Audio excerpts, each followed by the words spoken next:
aqui eu vou estar mostrando para vocês a revelação da mágica da levitação de cartas.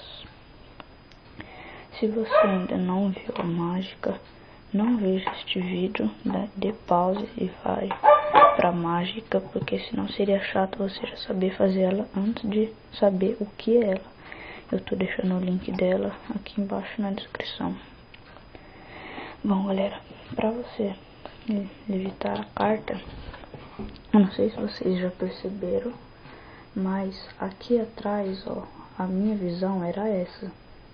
Você estava vendo assim. Já eu estava vendo assim. A visão do mágico vai ser essa. Você fica segurando com o dedão, ó, a carta.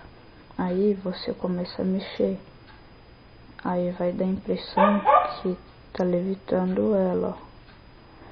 Mas aí vocês, galera, tem que tomar cuidado para não deixar o dedão passar aqui assim, desse dedo fazer assim, senão a pessoa vai ver o seu dedão, que é o seu dedão que tá levitando ela.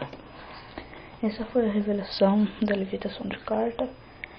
Se você gostou do vídeo, dê joinha nele, se inscreva no meu canal se ainda não é inscrito, favorite o vídeo, e é isso. Falou, joinha.